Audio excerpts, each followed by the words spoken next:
ఆనాడు ఆది సంఘంలో ఏ చిన్న సమస్య వచ్చినా, ఏ చిన్న ఇబ్బంది వచ్చినా, ఏ చిన్న అక్కర వచ్చినా వాళ్ళ ప్రార్థన ఎలా ఉంటుంది అని అంటే బైబిల్లో రాయబడింది, అత్యాసక్తితో వారు ప్రార్థన చేశారంట.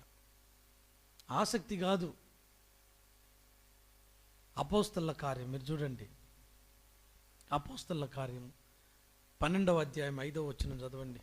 పేతురు చెరసాలలో ఉంచబడిను. పేతురు చెరసాలలో ఉంచబడిను. సంఘమైతే అతని కొరకు, సంఘమైతే అతని కొరకు అతి ఆసక్తితో దేవునికి ప్రార్థన చేయుచుండెను. ఆసక్త అత్యాసక్త? అత్యాసక్తి. చూడండి,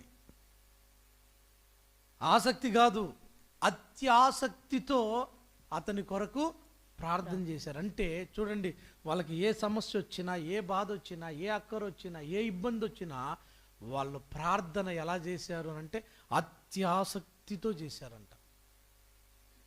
అత్యాసక్తితో. ఇప్పుడు మనకెలా ఉంది? అలా ఉందా? ఉందా? అత్యాసక్తి ఉంటుందా? ఆసక్తే లేకపోతే ఇంక అత్యాసక్తి ఎక్కడి నుంచి వచ్చిందిలే. కానీ నేను చెప్తున్నాను, నువ్వు ఆ విధంగా దేవుని పాదాల దగ్గరకు వస్తేనే దేవుడు సంతోషిస్తాడు. కానీ ఏదో కాలం గడపడానికి, ఏదో నేను ప్రార్థించాను ఈరోజు, ఒకవేళ కిరణ్ నువ్వు ప్రార్థన చేసావా అంటే, అమ్మో నేను చెప్పకపోతే నా పరుగు పోయిద్దేమో, నన్ను ఏమన్నా అనుకుంటారేమో అని ఏదో తూతూ మంత్రంగా నువ్వు చేసేటువంటి ప్రార్థన దేవుడికి ఇష్టంగా ఉండదు. ఇష్టంగా ఉండదు. ఒకవేళ ప్రార్థన చేయి, 10 నిమిషాలు చేసినా, 10 నిమిషాలు చేసిన ఆసక్తితో కూడిన ప్రార్థన చేయి. ఆ ప్రార్థనే దేవుని సన్నిధికి వెళ్ళిద్ది, కార్యాలు చేసేటట్లుగా చేసిద్ది. స్తోత్రం కలుగును గాక. ఉదయం నుండి సాయంత్రం దాకా బయలుకు ప్రార్థన చేశారు బయలు ప్రవక్తలు. కానీ ఏలియా అతి ఆసక్తితో ప్రార్థించాడు.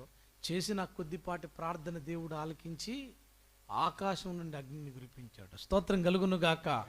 హల్లెలూయా. యాకోబు రాసిన పత్రికలో అదే ఉంటుంది. చూస్తారన్నమాట. యాకోబు రాసిన పత్రిక 5వ అధ్యాయం 17వ వచనం చదవండి.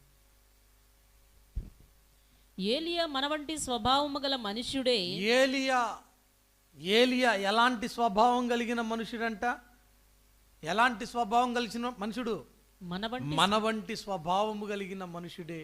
వర్షింపకుండునట్లు, వర్షము కురవకుండునట్లు అతడు ఆసక్తితో ప్రార్థన చేయగా 3.5 సంవత్సరముల వరకు భూమి మీద వర్షింపలేదు. గట్టిగా స్తోత్రం చెప్పండి. 3.5 సంవత్సరం వర్షం రాకుండా అలాగ ఆగిపోయింది. దేవుడు ఆపేశాడు. దేవుడు 3.5 సంవత్సరం వర్షం రాకుండా అలా అడ్డు పెట్టేశాడు. అలా అడ్డు పెట్టడానికి, వర్షం రాకుండా దేవుడు చేయడానికి కారణం ఏంటి అని అంటే ఏలియా ఆసక్తితో కూడిన ప్రార్థన. ఏ ప్రార్థన? ఆసక్తితో కూడిన ప్రార్థనే 3.5 సంవత్సరం వర్షము కురవకుండా దేవుడు చేసేసాడు. మళ్ళీ అతను ప్రార్థన చేశాడు, మళ్ళీ ప్రార్థన చేశాడు, దేవుడు మళ్ళీ వర్షాన్ని పంపించాడు. అంటే చూడండి, ఇది మామూలు విషయాలా? ఏదో మనం చదువుకుంటూ పోతాం. కానీ 3.5 సంవత్సరం వర్షం కురవకుండా ఉంది అనే ఊరక పెదాలతో చదువుకుంటూ పోతాం. మామూలు విషయం అండి ఇది. 3.5 సంవత్సరం వర్షం పడకుండా ఉంది అని అంటే ఇదేమన్నా తేలికైన విషయమా? సృష్టి క్రమం అలా ఆగిపోయింది. ఎండాకాలానికి ఎండ రావడం, వానాకాలానికి వానలు రావడం, చలికాలానికి చలి రావడం. దేవుడు ఈ క్రమాన్ని ఇలాగా ఏర్పాటు చేశాడు. ఆ క్రమాన్ని ఏర్పాటు చేశాడు. ఆయన చేసినటువంటి క్రమాన్ని ఆసక్తితో ప్రార్థన చేసి ఆపేశాడు. ఏలియా ఆపేశాడు. దైవ క్రమం. దేవుడు ప్రారంభంలో ఇక క్రమాన్ని ఏర్పాటు చేశాడు.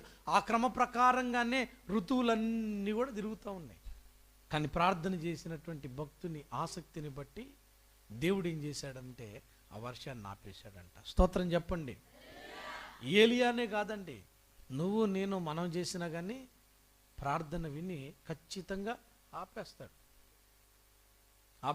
నా అనుభవంలో ఉంది, నేను చూసా. కంచర్లలో తెల్లవారితే మందిర ప్రతిష్ఠా కార్యక్రమం ఉంది కంచెలలో. తెల్లవారితే మందిర ప్రతిష్ఠ.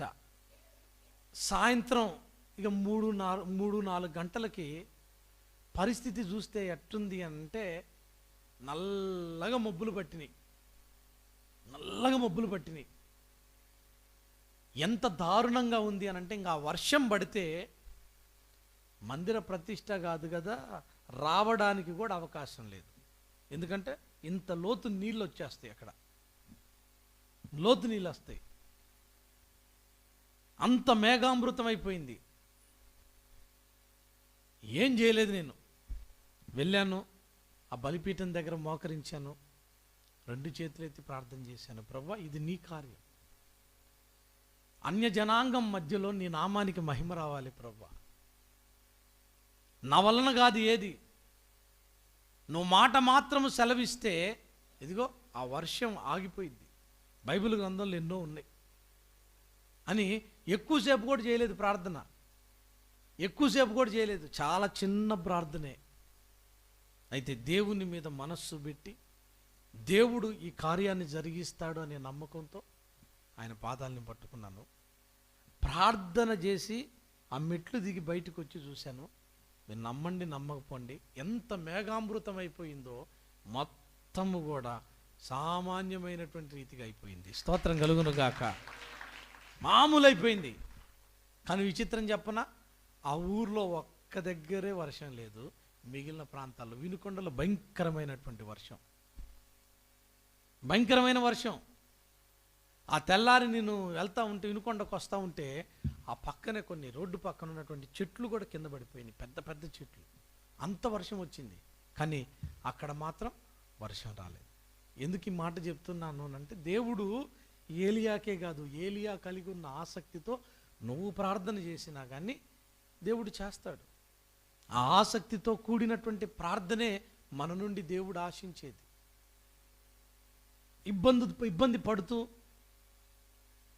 పడుతూ దేవుని దగ్గరకు వచ్చి ప్రార్థన చేస్తే దేవుడు అనుకుంటాడు, నేనంటే ఇసుగు బాధ, నా బిడ్డ మిగిలిన వాళ్ళందరితో బాగానే మాట్లాడిద్ది, కానీ నా దగ్గరికి వచ్చి మోకరించేటప్పటికే ఎక్కడి నడుము నొప్పులు వస్తాయో, ఎక్కడి కాళ్ళ నొప్పులు వస్తాయో, ఎక్కడ నిద్రొచ్చిద్దో, ఏం ఆపసోపాల్లో మరి నిలువు కాళ్ళ మీద గంటల తరబడి నిలబడతావుగా. ఆ పనికి వెళ్తే మొయ్య సఖ్యము కానీ బరువులు కూడా మోస్తావుగా. అక్కడ బాగానే కష్టపడతాడే, అక్కడ బాగానే శ్రమ పడిద్దే, మరి నా దగ్గరకు వచ్చేందో మరి ఆపసోపాలు. స్తోత్రం కలుగును గాక. గడ్డి కోయడానికి వెళ్తారు కదా మీరు, గడ్డి కోయాలంటే ఎంతసేపు ఉంచాలి నడుములు, ఎంతసేపు ఉంచాలా? ఇక్కడికి వస్తే మాత్రం నిలబడమండి, ఇక్కడికి వస్తే మాత్రం మన నడువులు నిలబడవు, మన కాళ్ళు నిలబడవు, ఎన్ని రకాల ఇబ్బందులో. మరి అక్కడ ఎందుకు రాదు? అవునా కాదా నేను చెప్పే మాట? స్తోత్రం చెప్పండి గట్టిగా.